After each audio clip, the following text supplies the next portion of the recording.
está en contacto con nosotros en función de lo que les contábamos antes de esta asamblea, porque es importante la asamblea de hoy, el rector de la UNVIME. Marcelo, ¿cómo estás? ¿Qué tal, Alberto? Muy bien, muy contento, muy entusiasmado por la asamblea que esperamos va a aprobar las modificaciones al estatuto de la universidad, así que muy contento. Bueno,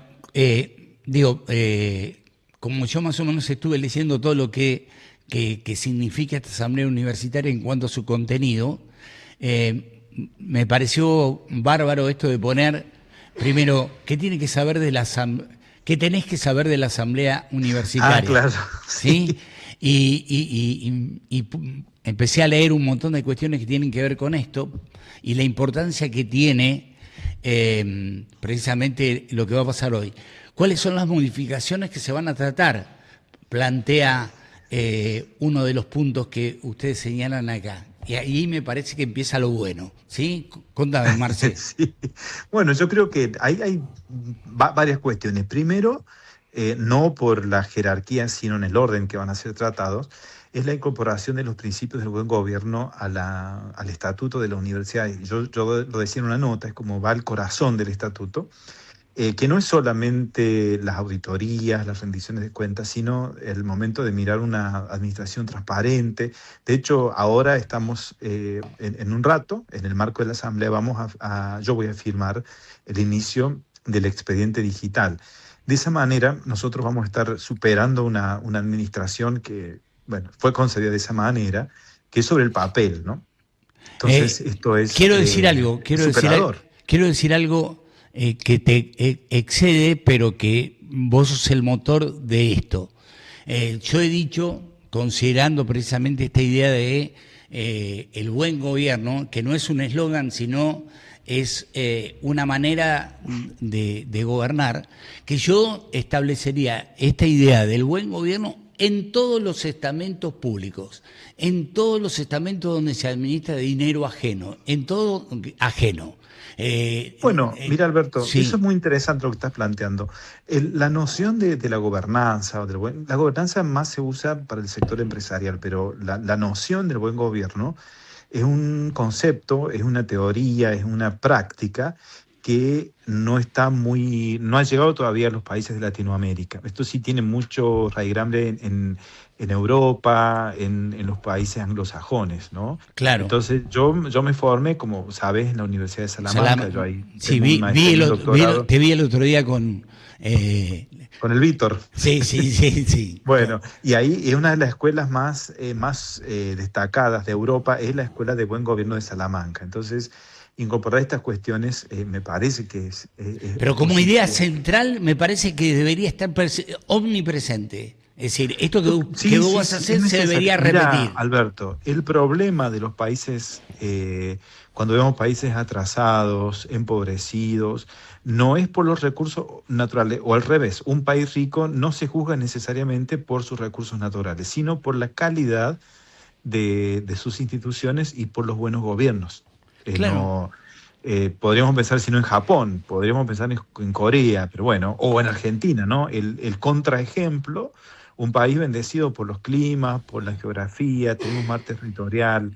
Bueno, lo que busque, la calidad de educación que tenemos en nuestro país. Y sin embargo, vemos la pobreza, vemos la exclusión, vemos cuestiones que hacen al mal gobierno. Entonces, eso es lo que tenemos que cambiar y nosotros desde la UNVIME también tomando las previsiones. No puede ser que vuelvan a endeudar a la Claro. universidad, no pagando los aportes a los trabajadores, ¿no? Entonces, creo que va en ese sentido, pero también en la ampliación de la participación democrática. Por eso se incorporan una banca no docente al Consejo Superior, los propios en la Asamblea, los graduados van a tener un lugar en la Asamblea universitaria, se jerarquiza la Escuela de Medicina con la plenitud de sus derechos, del cogobierno y de los cuerpos colegiados. Del mismo modo, estamos... Incorporación de la Escuela de Medicina a los órganos colegiados del cogobierno. Desarrollame un poquito así lo entiendo mejor. Claro, ¿Sí? nosotros hasta el año pasado, hasta diciembre, la universidad tenía 4 escuelas o 4 facultades. la facultad o escuela de salud tenía dentro de sí misma a la carrera de medicina. Lo que nosotros hicimos fue jerarquizar, crear una quinta escuela, que es la escuela de medicina. Y lo que hicimos a principio, en realidad el primer acto administrativo de este año fue designar a la directora normalizadora, la doctora Lucía Cardón.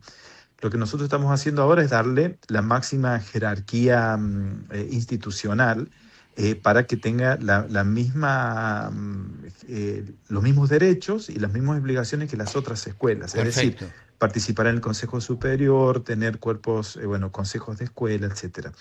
Nosotros con esto estamos haciendo dos cosas. Primero, siendo fieles al origen de la UNVIME, que es sobre la carrera de medicina, y en segundo lugar, mirando el futuro. Y esto está acompañado de...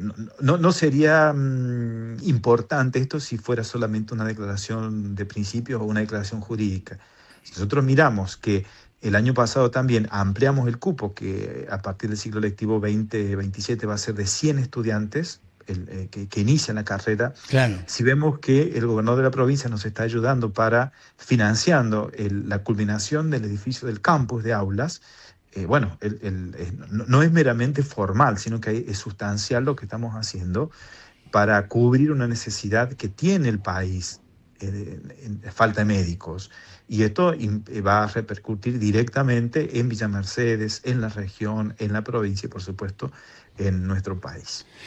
Otra de las modificaciones, que creo que ya lo hablamos, pero que yo también la traspolaría a todos los estamentos públicos.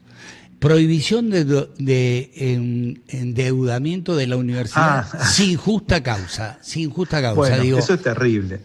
Alberto, no puedes. Esto tiene que ver con los dolores de lo que recibiste, sí, pero bueno. Pero por supuesto, nosotros, eso tiene...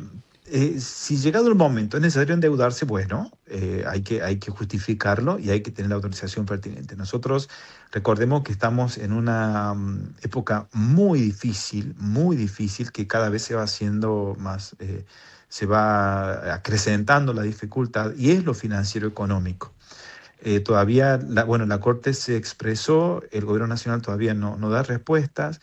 Y mientras vemos que el éxodo de profesores, vemos que los chicos se están dejando la universidad, hay una cuestión económica a nivel país sí, que es insoslayable, y bueno, esto ojalá que nunca tengamos que utilizar la cláusula de la deuda, pero si la usamos, que sea justamente con justa causa y con autorización. Y si el rector es causa de mal desempeño de sus funciones, y que pague con su patrimonio. Es la primera vez que alguien que ejerce un cargo de esta jerarquía como el que tenés vos establece una cláusula por la cual el rector, que sos vos, es decir, en caso de mala administración o endeudamiento sin causa, tiene que de alguna manera responsabilizarse patrimonialmente y responder, ¿sí? ¿Sabes qué pasa? Yo pienso en la deuda que nos dejaron previsional, ¿no? ARCA, en millones y millones y millones. Bueno, ¿quién se hace responsable? ¿Quién? Porque lo pagó la propia universidad. Nosotros nos metimos hablando de modo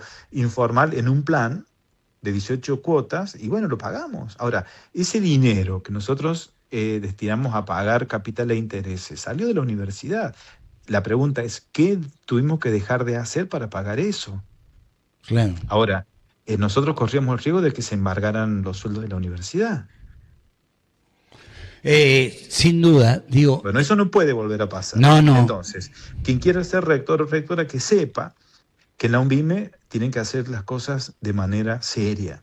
Más allá de la responsabilidad administrativa, académica, personal, penal y civil, esto creo que nos está planteando una mirada muy seria de la función pública.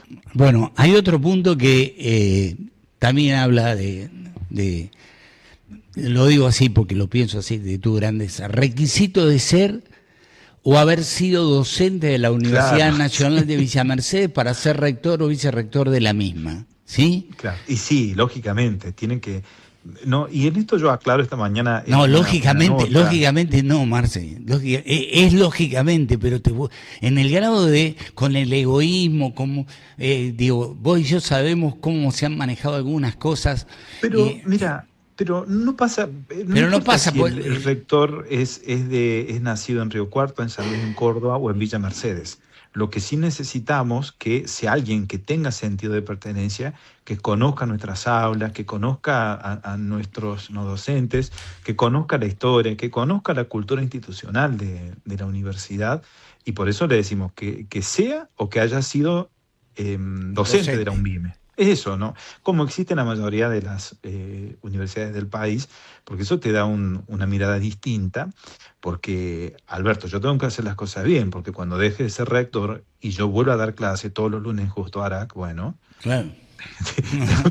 tengo que entrar tranquilo, Claro que ¿no? sí, no. Entonces, bueno, claro, entiendo. no puedo pero andar escondiendo. No, pero podrías no haberlo hecho, ¿me entendés? Es decir, por eso me parece que esto ha sido, todas estas 9 propuestas, son 9 propuestas que han sido planteadas desde el sentido común, desde la idea de generar una mejor universidad con objetivos claros, una universidad sana en cuanto a su administración y una optimización de los recursos.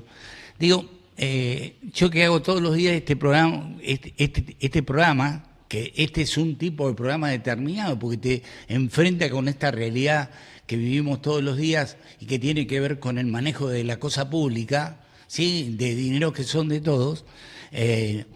Digamos, esto es algo como para destacar, no es algo más. Mira, sí, yo creo que sí. Mira, hemos recibido cartas, notas del secretario general de la FEDUN, de la Federación de Docentes de las Universidades, claro. Lo mismo de la FATUN, del personal no docente, también del Consejo de Rectores, también de la Universidad de Salamanca. Y bueno, yo creo que esto nos asegura que la decisión es positiva. Por lo tanto, estamos contentos de asistir hoy a la Asamblea para mostrar yo no me gusta la historia por la historia misma, sino que enseñe. Y yo creo que acá nosotros estamos tratando de ser fieles a aquellos que nos soñaron y dejar o intentar dejar una universidad mejor que la que recibimos. Y estos son recaudos jurídicos que después se tienen que traducir en hechos, y por eso es la reforma. Marce, me parece genial. ¿A qué hora es la asamblea? A las 4 de la tarde. A las 4 de la tarde. Bueno, me parece sinceramente algo muy, pero muy positivo. Ojalá que sea imitado. Y nada, te vuelvo a felicitar. Bueno, gracias, muchas gracias. Haciendo. Y gracias por la preocupación por nuestra universidad. No, eso es permanente, digo, porque me parece que además es emblemático, está vinculado con Villa Mercedes y con su acervo, y bueno, vos le ponés tu impronta que tiene que ver con eso.